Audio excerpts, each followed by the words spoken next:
Senhor, no poder do nome de Jesus, este é o teu momento, papai. Esse é o momento mais esperado para essa noite, Senhor. É o momento em que o Senhor vai falar. É o momento em que o Senhor, papai, vai quebrar barreiras, vai destruir pensamentos e vai levantar, Senhor Deus, muros em volta da nossa cidade.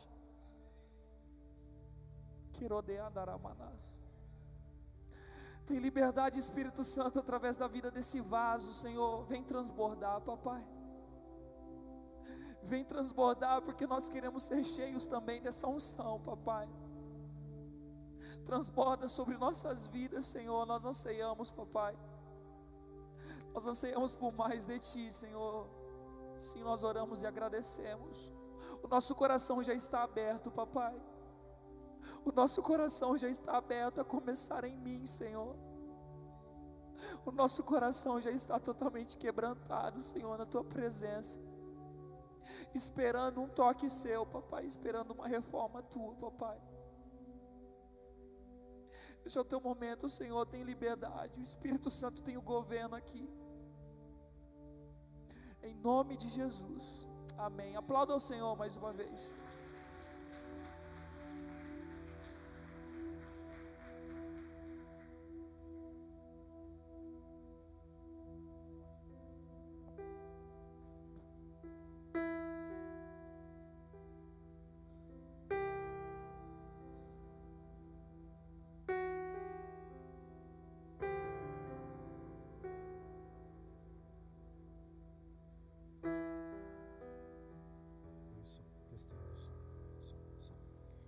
Glória a Deus. Som.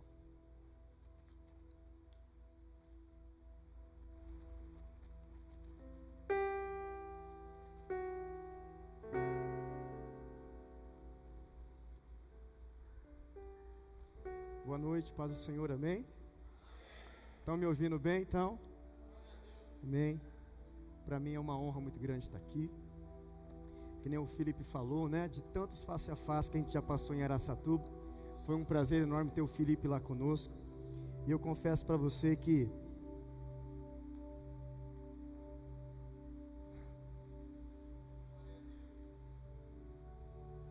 Ramasui onde caramasu Ramasui andere manasu ande camasu. Minha igreja, amada minha, chegou um novo tempo. Eu quero levantar vocês, amada igreja, Ramassuri Andemasu, para fazer a diferença nessa cidade, para alcançar corações que estão feridos, estão tristes, estão depressivos, pensam em tirar a sua vida. Eu quero usar vocês, o meu Espírito quer fluir sobre vocês, de uma forma especial, mas com simplicidade.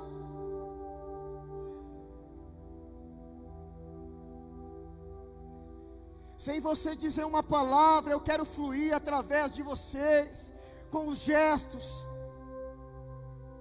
com o seu jeito de andar, com o seu jeito, sabe, de expressar, na simplicidade. Eu quero transbordar sobre vocês o meu espírito, amor. As pessoas precisam de amor, as pessoas precisam do cuidado. Yarasui anderemanasu yandecamanasu yandemanasu. Tecladista, você pode puxar aquela canção, O Que Tua Glória Fez Comigo?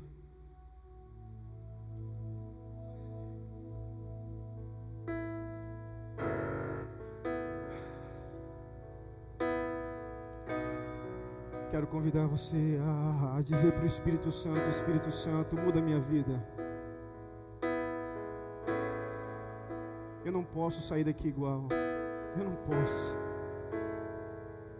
Quem sabe você entrou aqui com o coração complicado, com o coração triste, com o coração abalado, devido às lutas, devido aos problemas, mas eu peço ao Espírito Santo, Espírito Santo, eu preciso sair daqui diferente. Espírito Santo, toca meu coração.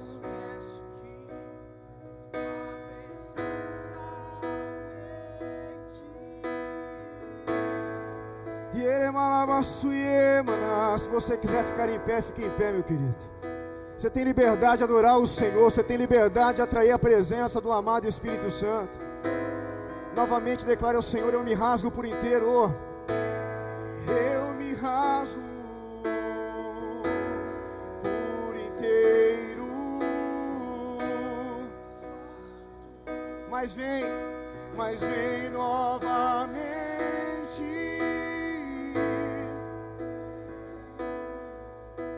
Na mirra ardente, mas peço que tua presença aumente. E se eu passar, eu não vou temer, não temerei da tua fumaça de glória. Longe do Santo dos Santos, não sei mais viver.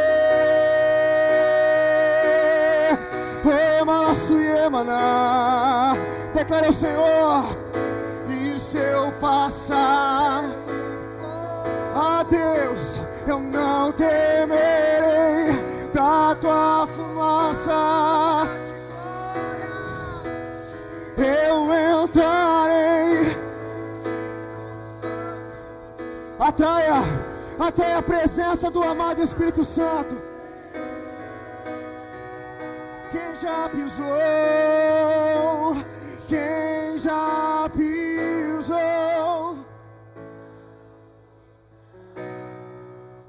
em outro lugar, não sabe viver.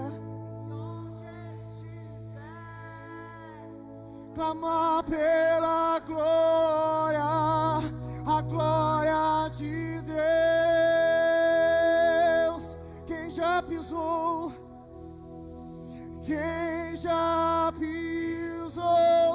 no santo, em outro lugar, não sabe. E onde estiver, ele clama a glória de Deus. E Aramassu e Anderemarabaçu. Santo, santo,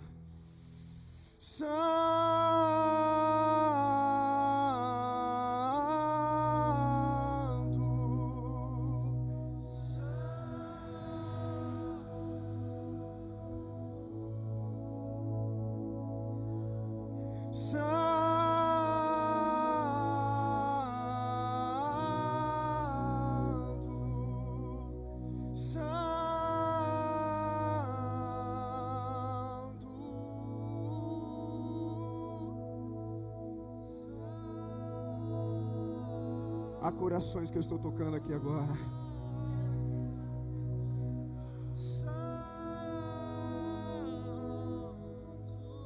Nessa noite eu vou batizar Amassuri Kalamassuri Malabasti.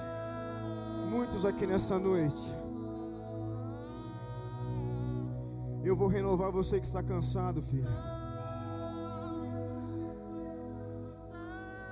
Eu vou fortalecer teu coração. Eu vou curar as feridas da tua alma, filho.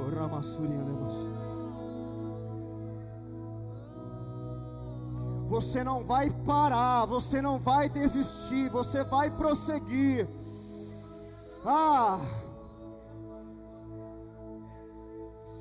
Você não vai se entregar, porque o meu Espírito estará sobre você. Eu estarei na frente. Guerreando, o leão vai rugir, o leão vai rugir sobre a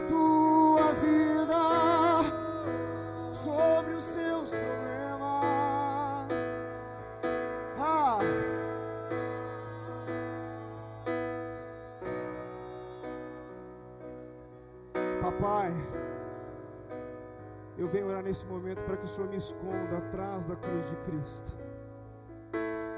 Eu venho orar nesse momento, papai, para que o Senhor apareça, que o Senhor brilhe, que eu me constranja e eu desapareça.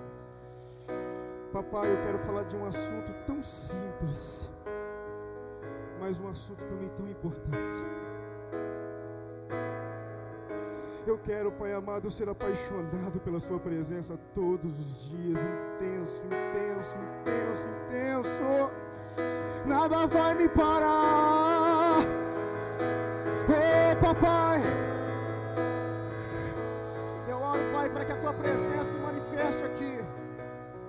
Eu oro, Pai amado, para que aqueles que estão vivendo uma vida distante do Senhor, eles possam encontrar um sentido para as suas vidas essa noite. Eu oro, Pai amado, na autoridade do nome de Jesus, eu repreendo toda seta do diabo, eu repreendo toda investida do inferno, eu repreendo diabo, demônios, batem em retirada.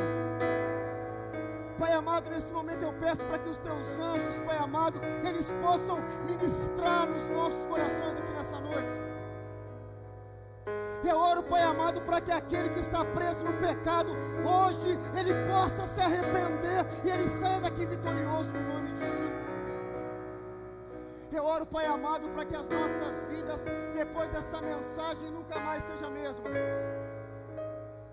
Pai, havia momentos na vida do povo de Israel, que quando o Senhor se manifestava de uma forma especial, o Senhor pedia para eles pegarem pedras, para eles fazerem um marco, porque toda vez que eles passassem ali, eles iriam lembrar daquilo que Deus fez. Pai, que essa noite seja um marco do Senhor, aonde nós possamos lembrar, Pai amado, que a nossa vida foi transformada lá,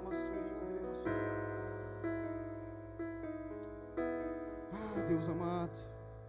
Meus queridos, aproveitando, eu quero apresentar os meus visitantes. Podem sentar, no nome de Jesus. A paz do Senhor, que alegria estar aqui, como eu já disse, e cada dia mais me inspirado.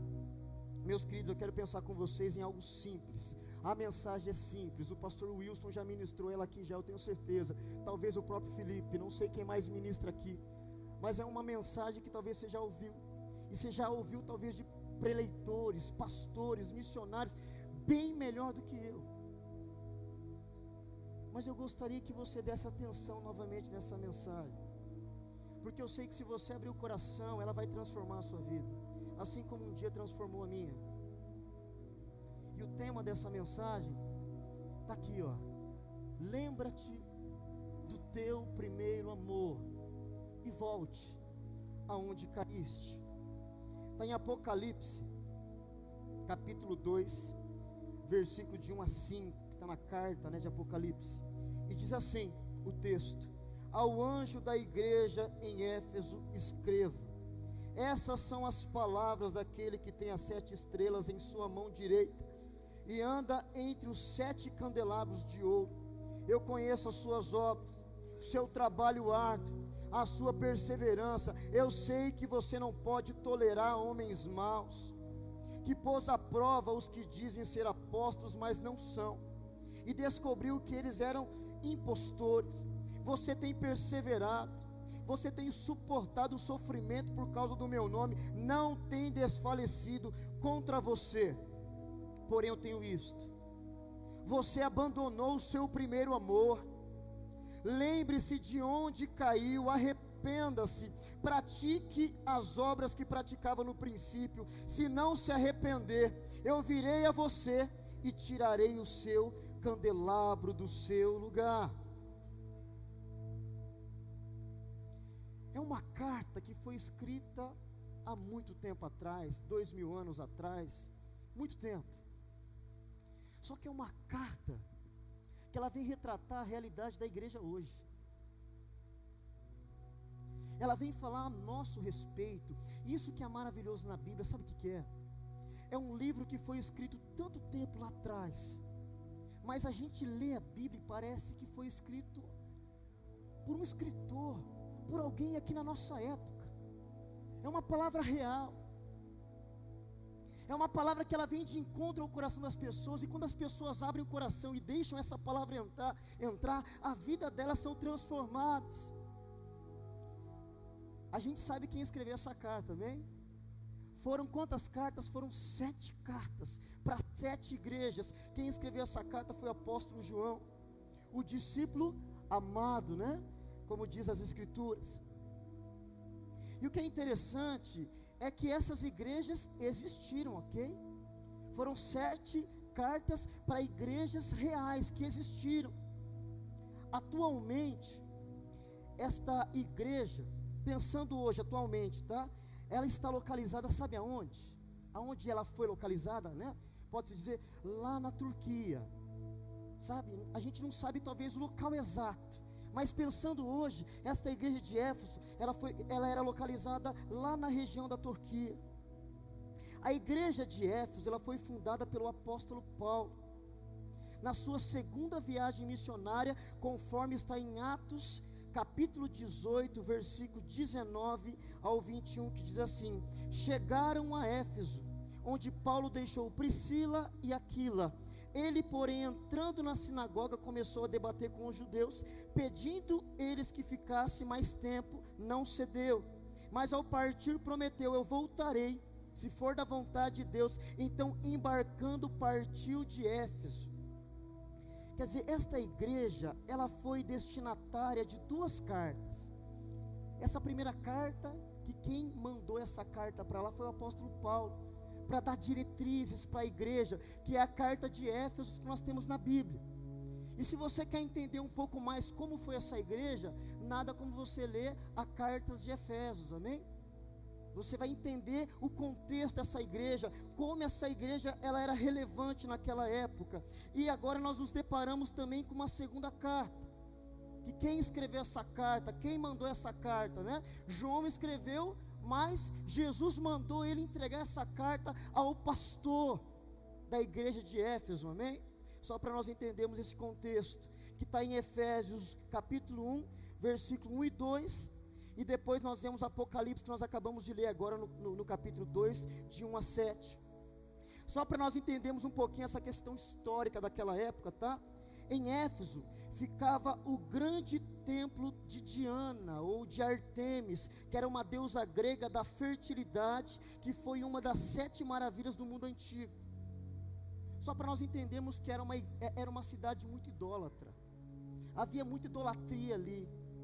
As pessoas não conheciam o Senhor, as pessoas faziam muitas coisas que não agradavam o coração de Deus. E o apóstolo Paulo vai lá com muito amor, com muito carinho, com outros apóstolos também, com os seus ajudantes, e começa a transmitir o amor de Deus para esta igreja, e dali por diante se torna uma igreja, amém?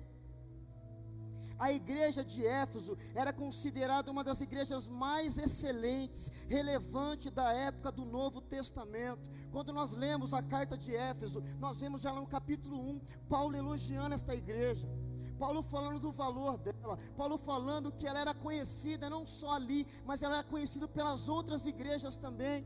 Era uma igreja muito relevante, muito importante naquela época. O nome de Éfeso significa desejado. E certamente aquela igreja era uma igreja desejada por Jesus. Aí eu pergunto para você, e hoje? Hoje as igrejas são desejadas por Jesus? Aí eu coloco para o pessoal, né, para nós: será que nós somos desejados por Jesus? Será que Ele tem prazer de estar conosco? Será que Ele tem prazer de andar conosco? Será que em todo lugar que a gente vai, Jesus está ali? Esta é uma igreja que era desejada por Jesus. O nome dela tinha tudo a ver com essa fome, com esse desejo por Jesus. E eu gostaria de pensar com vocês em 2 pontos. A mensagem é muito curta, pessoal. Eu prometo que eu não vou demorar, é muito curta, amém? Até se você perceber que o irmão está cochilando, dá uma cotovelada abençoada, essa cotovelada ungida, brincadeira, tá? Mas vai ser curta a mensagem, tá bom? Até mesmo para vocês aí ficarem bem à vontade. Então o primeiro ponto que eu quero pensar com vocês, para a gente não perder o primeiro amor, para a gente viver uma vida que agrada o coração de Deus, eu quero pensar com vocês sobre o cristão que vive no primeiro amor. Como identificamos um cristão que vive no primeiro amor? Eu estava pensando sobre isso. Como eu consigo identificar? Como eu consigo enxergar alguém que vive o primeiro amor? E para mim, né, aquilo que Deus tem revelado ao meu coração, para mim é uma pessoa que tem um fogo tão forte no seu íntimo, de tão grande intensidade, que ele coloca Jesus acima de todas as coisas.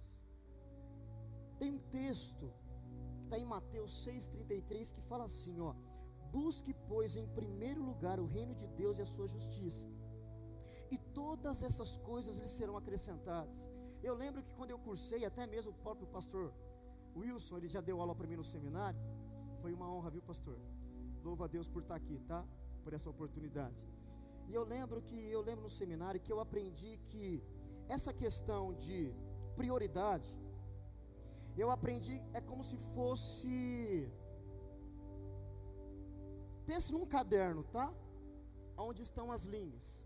Então eu entendia que aqui era Deus, família, trabalho, igreja, e assim por diante, sabe? 1 é Deus, 2, família, sabe? Não sei se vocês entendem. Só que eu achei tão legal uma definição que o pastor Marcelo, nosso pastor, traz na nossa igreja, que ele faz assim: você pensa num círculo, e nesse círculo o que acontece? Deus está no meio, e as outras coisas são direcionadas tudo para o meio.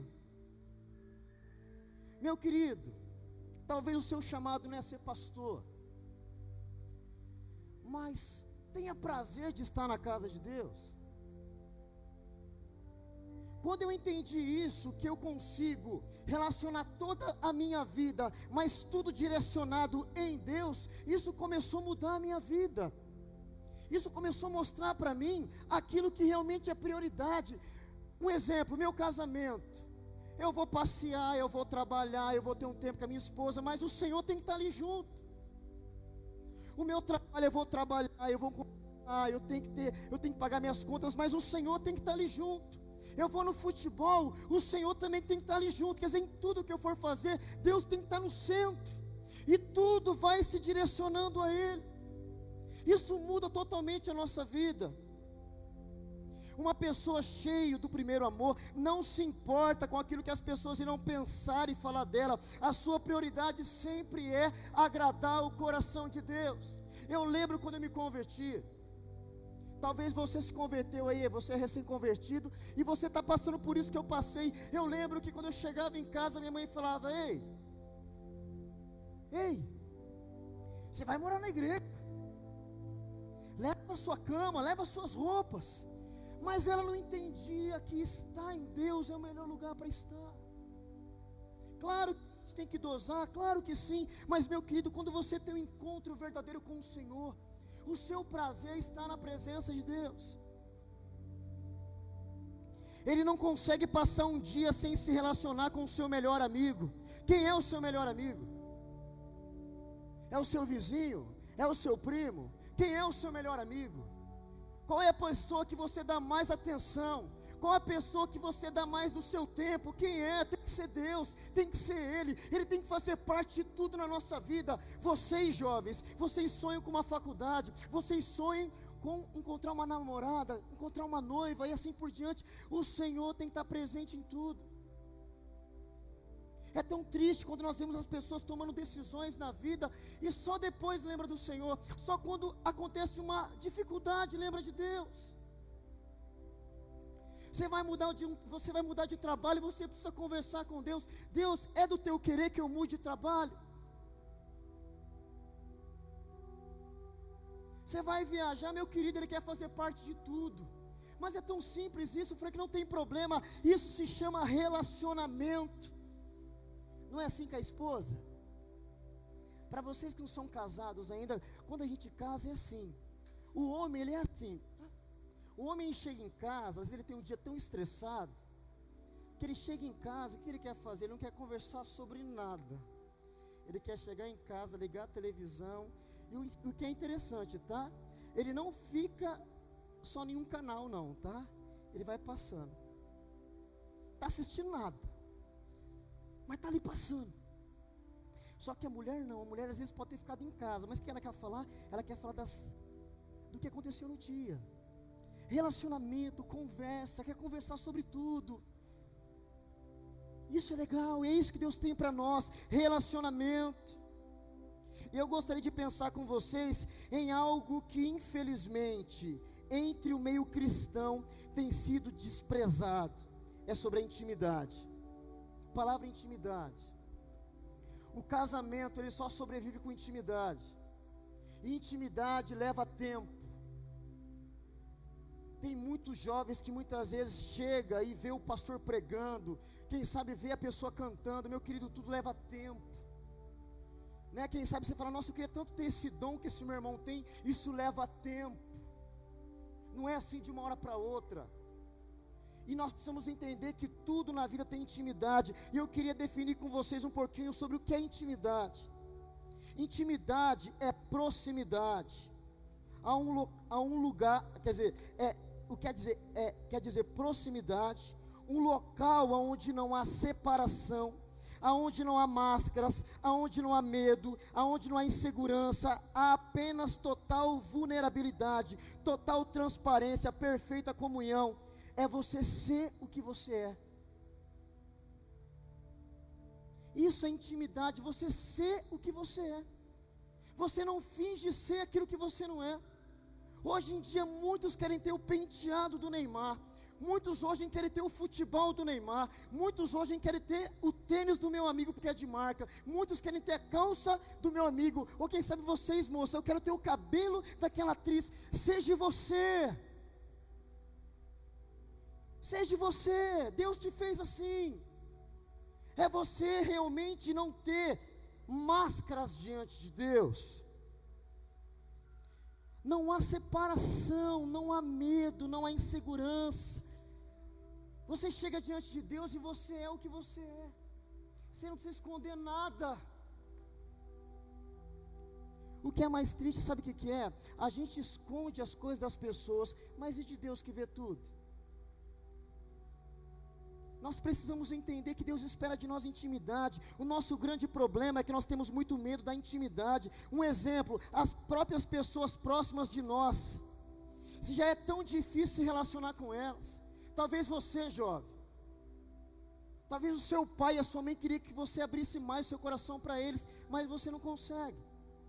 Imagine para Deus então, se você não consegue abrir seu coração para uma pessoa que está tão próxima de você, imagine para Deus, mas nós precisamos abrir nosso coração para Ele, porque Ele nos fez, Ele nos conhece, Ele te criou assim. E vou dizer algo para você, hein? Quando você abre seu coração, quando você encontra alguém para você poder abrir o jogo, não esconder nada, como a sua vida é transformada. Eu tenho um exemplo disso de MDA. Quem aqui faz MDA, levanta a mão. Quer ver, muitos ainda não fazem MDA.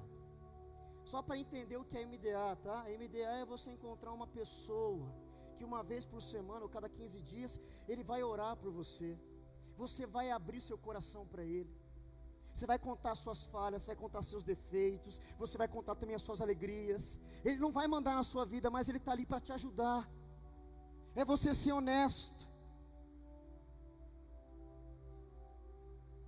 A gente não entende que esse relacionamento é o que mais precisamos desesperadamente, pois Deus nos criou assim, dependentes dEle. Nós não podemos mais viver uma vida de independência, uma vida individual, uma vida egoísta.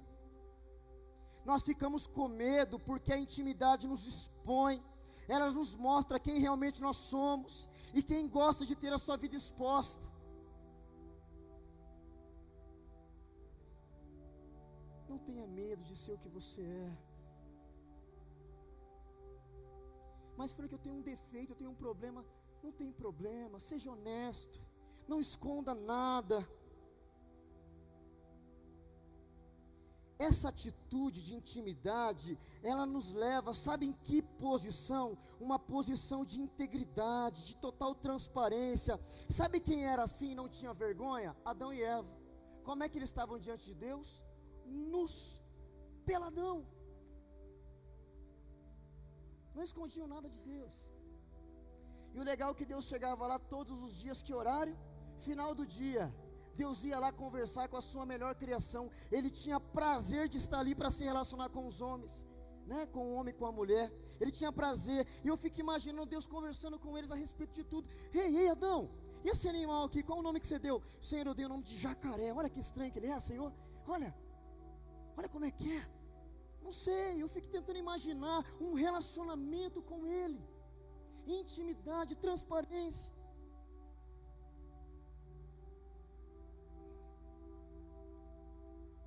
A intimidade não é algo que acontece de um dia para o outro. Isso leva tempo, interesse de ambas as partes. Então, a intimidade é uma progressão. Os casamentos que não têm intimidade, eles fracassam. O relacionamento que não tem diálogo, ele fracassa. O namoro que não tem um bate-papo gostoso, ele não vai sobreviver. Você não vai aguentar ficar com uma pessoa, ainda que essa pessoa seja bonita ou seja bonito. Isso não mantém um relacionamento. É intimidade, é relacionamento. Quem sabe você está pensando aí, parece ser tão difícil, Frank, realmente é, mas é possível. O Espírito Santo, Ele nos fez, sabe, para nós nos relacionarmos. E Ele nos ajuda. Em Romanos 8, 26 e 27, diz assim: assim também o Espírito de Deus vem nos ajudar na nossa fraqueza, pois nós não sabemos como devemos orar, mas o Espírito de Deus, com gemidos que não podem ser explicados por palavras, Ele pede a Deus em nosso favor. E Deus, que vê o que está dentro do coração, sabe qual é o pensamento do Espírito, porque o Espírito pede em favor do povo de Deus, e pede de acordo com a vontade de Deus. Nós temos uma pessoa, que Ele nos ajuda em momentos que nós não sabemos nem falar. É tão gostoso quando chega um nível de intimidade entre um casal, que só de olhar, você já sabe o que a pessoa quer. A intimidade traz isso. Meu querido, nós precisamos ter uma intimidade tão profunda com Deus, que quando nós sentimos algo, a gente já sabe, o Senhor está aqui. Alguma coisa vai acontecer no culto. Hoje vai ter cura, hoje vai ter, sabe, libertação, salvação. É sensibilidade, é intimidade. E isso só tem quando você procura ter um relacionamento com Ele. Um cristão que vive o primeiro amor, quando ele peca, ou quem sabe ele mente, ou diz um palavrão, ou briga com o esposo, com a esposa, com o namorado, com a noiva, ele faz de tudo para reatar a comunhão com o amado Espírito Santo. E aí, você demora muito para reatar uma situação? Quando você peca, quanto tempo você leva para você pedir perdão e para você voltar a ter paz com essa pessoa? Quanto tempo você gasta? O prazer dele é estar na casa de Deus. Ele tem a mesma atitude do salmista. Salmo 122, 1 diz assim: alegrei-me quando me disseram, vamos à casa do Senhor. O que eu acho interessante foi o rei Davi que escreveu esse salmo. O rei Davi era rico. O rei Davi tinha tantas mulheres que ele quisesse. O rei Davi comia do melhor, bebia do melhor. E mesmo assim ele diz: o meu prazer é estar na casa do Senhor. Eu não entendo. Não lhe faltava nada, mas o prazer dele era estar na presença de Deus.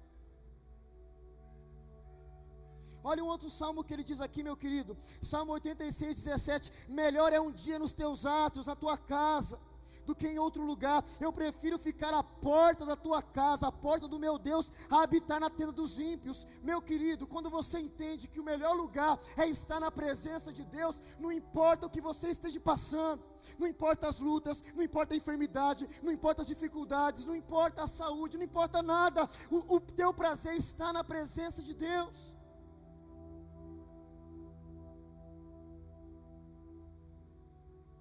Uma pessoa que vive o primeiro amor, ele procura vigiar os seus olhos, ele procura vigiar a sua mente. Meu querido, você lá na sua casa, você lá na sua internet, você no seu WhatsApp, meu querido, o Senhor está ali. O Senhor está ali. Jovens, mulheres, quando você vai colocar uma roupa, você se olha no espelho, o Senhor está ali, o Senhor está aprovando o que você está fazendo. Você que está namorando, você quando sai à noite, o Senhor está ali nesse namoro. O Senhor está ali quando você está abraçado com a namorada ou vice-versa. O Senhor está ali, Ele está recebendo. Ou quem está ali são o diabo, falando: é isso aí mesmo, olha, faz o que você tem que fazer mesmo. O seu amigo faz na escola, e aí? Quem está ali?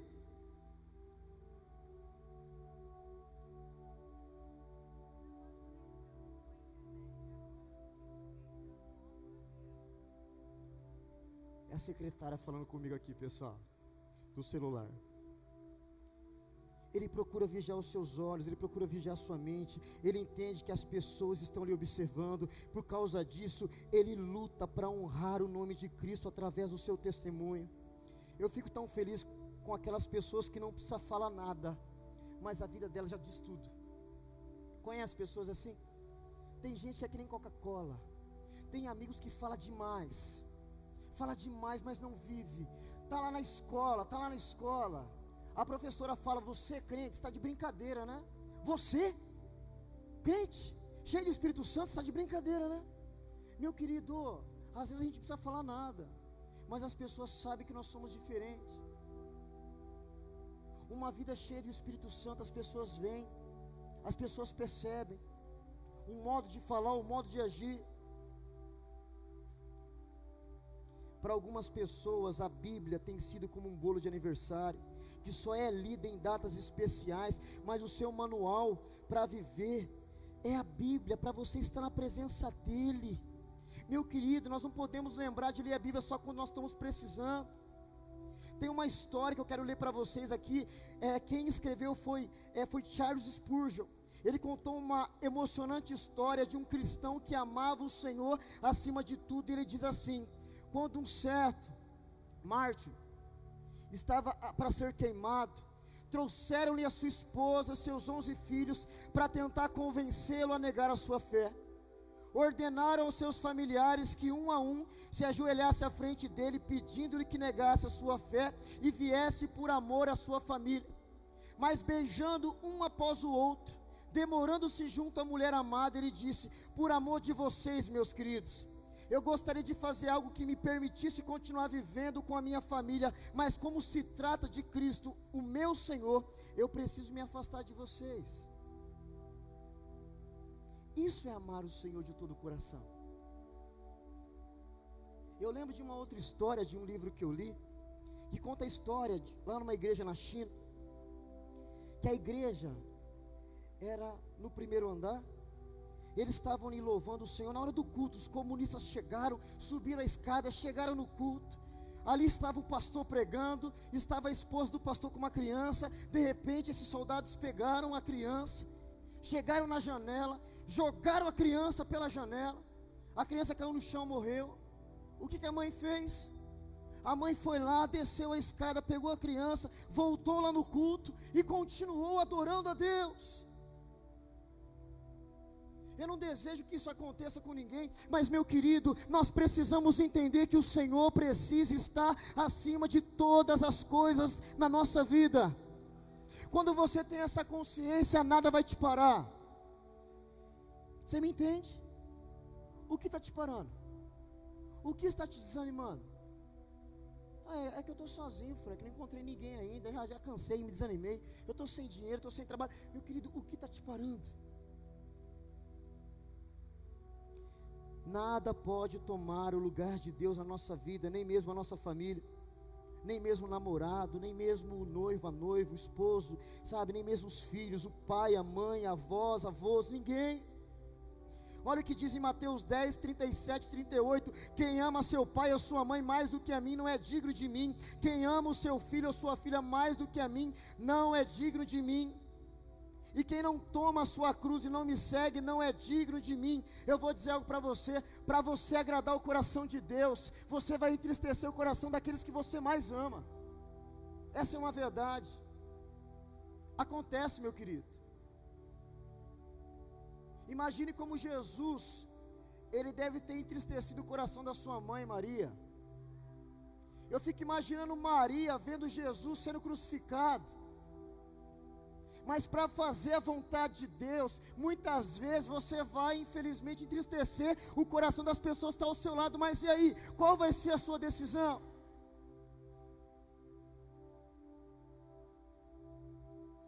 Marcos 12:30 diz assim: ame o Senhor, o seu Deus, de todo o seu coração, de toda a sua alma, de todo o seu entendimento, de todas as suas forças. Aí eu te pergunto, você está vivendo o primeiro amor? Eu poderia falar de tantas coisas aqui, meu querido, que mostra que você vive o primeiro amor. O Senhor tem que estar acima de tudo na nossa vida. Uma pessoa assim que me constranja, e eu gosto muito de falar sobre ele, é de Enoque. Lembram de Enoque? Está lá em Gênesis capítulo 5. Ele fala que por 365 anos, Enoque andou com Deus, até que chegou o dia que ele foi arrebatado vivo, não experimentou a morte. Nada parou Enoque. E quando a gente começa a ler o contexto, a vida e a realidade de vida dele era parecida com a nossa: pecado, imoralidade, morte, homicídio, criminalidade. Era o contexto: homossexualismo, lesbianismo. Mas esse homem, nada parou ele, nada parou. Por 365 anos ele andava com Deus, relacionamento com Deus, com o papai.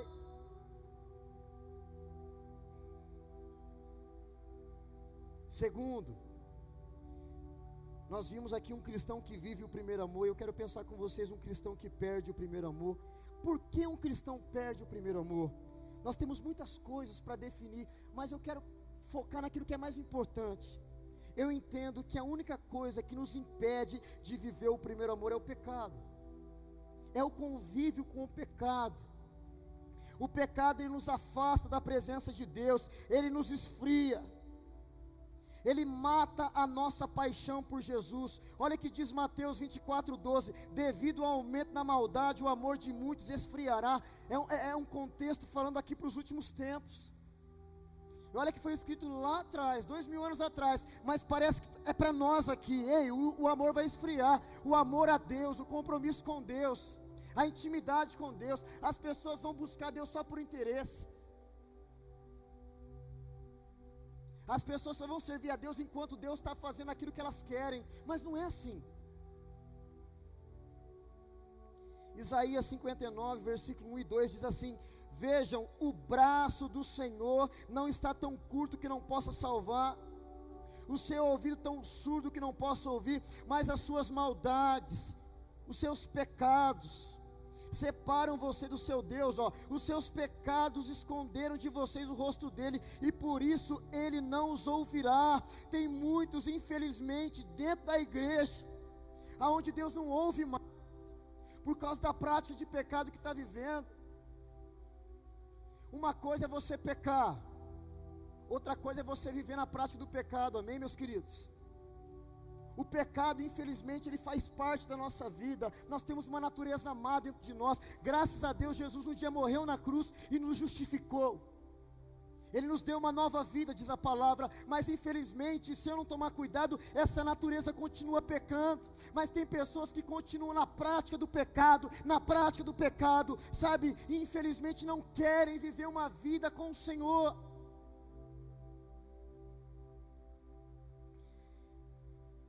Tem uma frase de um livro que chama Paixão pelas Almas, não sei se alguém já leu, eu recomendo vocês lerem, é muito legal esse livro. Diz assim: só há um obstáculo que pode bloquear o canal da bênção e frustrar o poder de Deus em nossas vidas. Esse empecilho chama-se pecado. O pecado, ele é a grande barreira. Só o pecado pode impedir a atuação do Espírito e barrar o reavivamento espiritual. Você sabe por quê? Mirandópolis ainda não experimentou um avivamento, Araçatuba não experimentou um avivamento, o Brasil não experimentou um avivamento, porque a igreja está vivendo no pecado, porque a igreja não se posiciona. Os cristãos, eles vivem apenas de vir na igreja, sentar no banco e tá bom. Eles não querem abraçar um compromisso.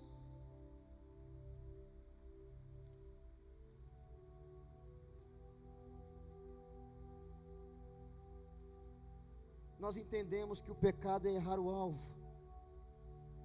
O pecado, ele deve ser tratado com muita seriedade.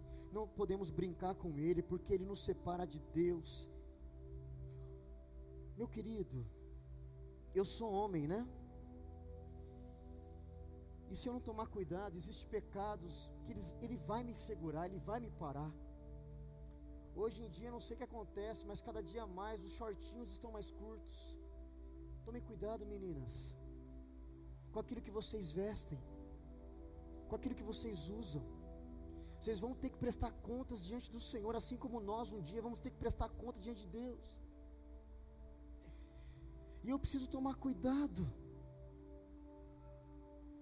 Homem, toma cuidado com aquilo que você está vendo.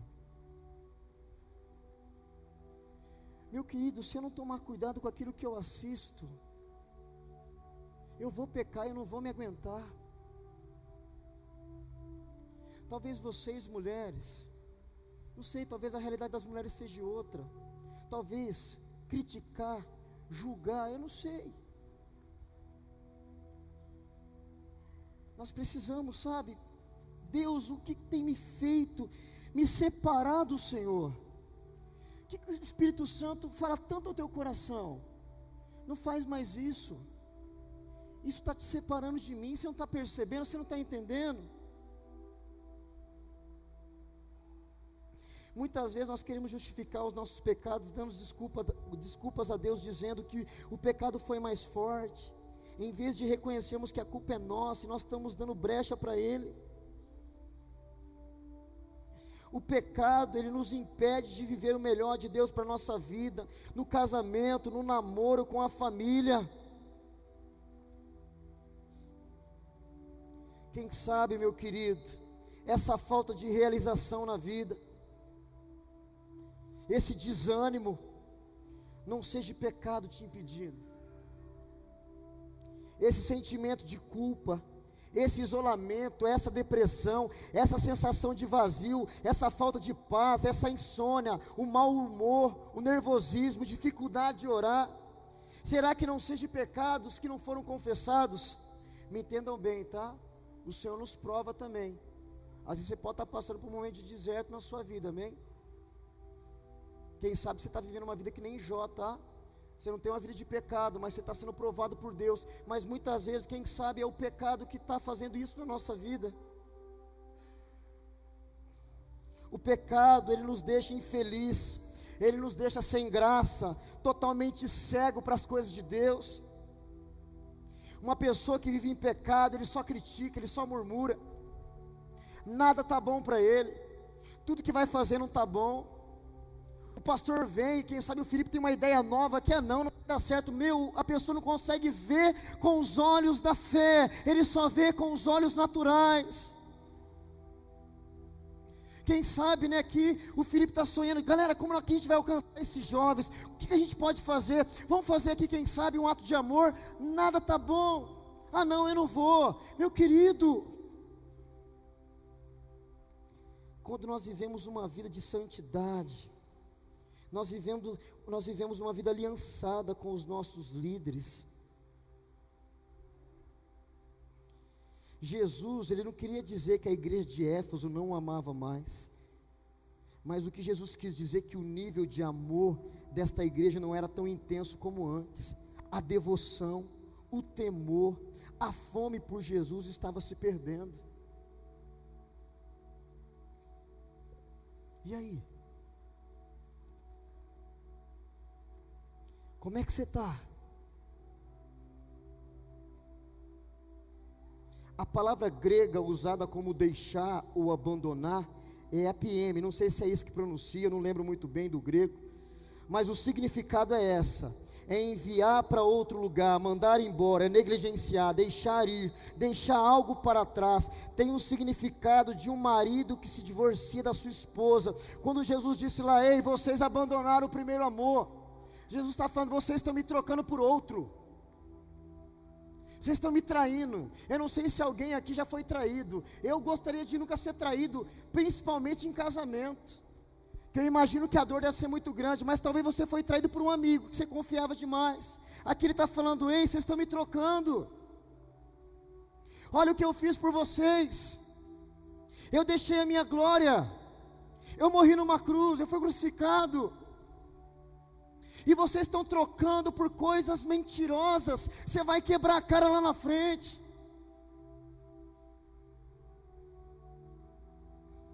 A igreja de Éfeso começou tão bem, mas estava se perdendo no meio do caminho. Aí eu te pergunto, e você, meu querido, como é que está você? Você está se perdendo também no meio do caminho? Teve um momento na minha vida que eu comecei a me perder no meio do caminho. Eu estava dentro da igreja, mas eu estava me perdendo no meio do caminho. Eu estava na igreja, mas não sentia mais a presença de Deus. Eu estava na igreja, mas estava vivendo uma vida de pornografia. Eu era jovem. Eu estava na igreja, mas eu não orava. Eu estava na igreja, mas sabe quando você parece que está indo por ir? Chegou um momento na minha vida que eu estava na igreja, mas com o coração lá fora, com a minha mente lá fora. Eu vinha por vir, porque eu falava, se eu não for, o que as pessoas vão pensar de mim? Sabe quando você entra numa vida religiosa? Até que chegou um momento que a nossa igreja começou a experimentar o avivamento. Olha que interessante. Eu já era batizado em línguas, vim de uma igreja quadrangular, estava na minha igreja, o avivamento começou lá, e eu estava indiferente a tudo aquilo. Olha que coisa doida. O Espírito Santo fluindo, as pessoas recebendo, e eu indiferente, vivendo uma vida no pecado, distante de Deus.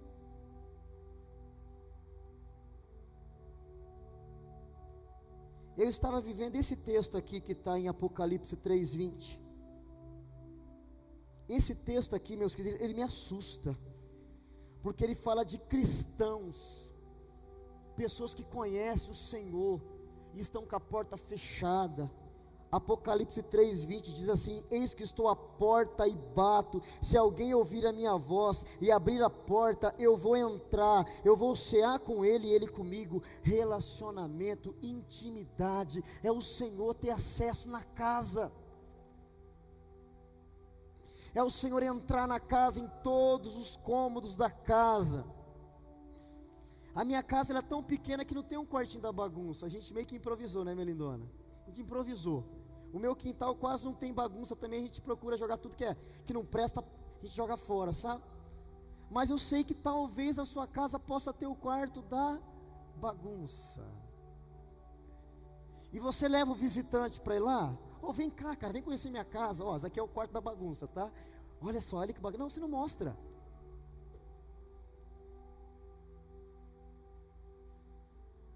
Será que o Senhor Jesus entra em todos os cômodos da nossa casa? Porque a Bíblia fala assim, que tem que ser 100%.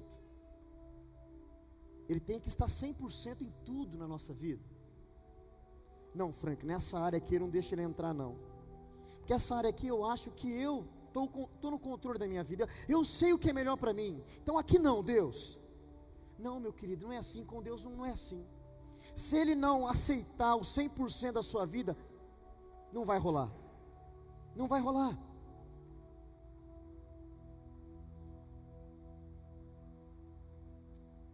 Não dá para acreditar que dentro da igreja há cristãos que estão com o coração fechado para Jesus. As pessoas não deixam o Espírito Santo entrar e ter intimidade com eles, com elas. Meus queridos, eu queria que nesse momento agora, já estou terminando já, que vocês fechassem os seus olhos agora.